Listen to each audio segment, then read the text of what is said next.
തനിക്ക് നോബൽ സമ്മാനം നൽകണമെന്ന വാദവുമായി ഡൊണാൾഡ് ട്രംപ് വീണ്ടും രംഗത്ത്. 7 രാജ്യാന്തര സംഘർഷങ്ങൾ താൻ അവസാനിപ്പിച്ചെന്നാണ് ട്രംപ് വാദിക്കുന്നത്. ഗാസയിലെ സമാധാന പദ്ധതി പ്രഖ്യാപിച്ചതിന് ഒരു ദിവസത്തിനു ശേഷമാണ് സമാധാനത്തിനുള്ള നോബൽ സമ്മാനത്തിനു വേണ്ടി ട്രംപ് വീണ്ടും അവകാശവാദം ഉന്നയിക്കുന്നത്. യുഎസിലെ സൈനിക ഉദ്യോഗസ്ഥരെ അഭിസംബോധന ചെയ്തു സംസാരിക്കവെയാണ് ട്രംപ് തന്റെ ആഗ്രഹം വീണ്ടും തുറന്നു പറഞ്ഞത്. ഗാസ സമാധാന പദ്ധതി ഹമാസ് അംഗീകരിച്ചാൽ യുഎസ് പ്രസിഡന്റ് മധ്യസ്ഥത വഹിച്ച് പരിഹാരം കണ്ടെത്തുന്ന 8ാമത്തെ യുദ്ധമായിരിക്കും ഇതെന്നാണ് ട്രംപ് പറയുന്നത്. ട്രംപ് ഇതിനെക്കുറിച്ച് നൽകുന്ന വിശദീകരണം ഇങ്ങനെയാണ്: നിങ്ങൾക്ക് നൊബേൽ സമ്മാനം ലഭിക്കുമോ? തീർച്ചയായും ലഭിക്കില്ല. ഒരു കാര്യവും ചെയ്യാത്ത ഒരാൾക്ക് അവർ അത് നൽകും.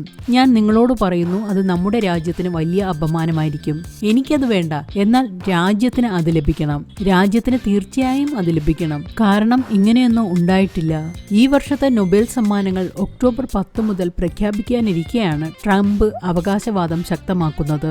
ഇന്ത്യ പാകിസ്ഥാൻ സംഘർഷം അവസാനിപ്പിച്ചത് താനാണെന്ന് ട്രംപ് പലതവണ അവകാശപ്പെട്ടിരുന്നു. തന്നെ നൊബേൽ പുരസ്കാരത്തിന് ശുപാർശ ചെയ്യണമെന്ന ട്രംപിന്റെ ആവശ്യം പ്രധാനമന്ത്രി നരേന്ദ്രമോദി തള്ളിയത് ട്രംപിനെ പ്രകോപിപ്പിച്ചെന്നും ഇന്ത്യക്കുമേൽ അധിക തീരുവ ചുമത്താനുള്ള കാരണങ്ങളിലൊന്ന് അതാണെന്നും റിപ്പോർട്ടുകളുണ്ടായിരുന്നു.